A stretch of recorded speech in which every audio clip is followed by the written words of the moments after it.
In March 2024, Earlybird partnered with the state government to train librarians across 31 districts of Karnataka as nature educators.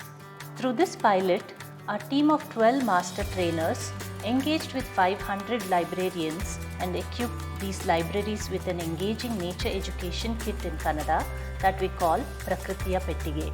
We have now expanded the project to train all 6,000 librarians across the state through 350 master trainers. We will provide the nature education kit to 1,000 selected librarians for children to learn about the natural world around them. According to the librarians we have trained, this project has resulted in more children coming to the libraries after school hours and Sundays too. Prakrutiye Pettige is a curated compilation of printed materials on birds, trees and nature.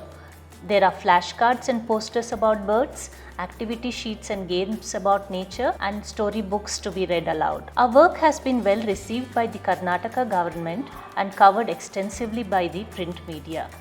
At Earlybird, we believe that nurturing children's curiosity is important to build communities that can address climate crisis. This initiative is important to us. We are covering the training and travel costs internally, but we need your help to distribute Prakrutiye Pettige. Every 1,500 rupees raised will provide this nature education kit to one rural library. Donate generously to help us reach 15 lakhs and be part of the movement that shapes tomorrow's environmental leaders.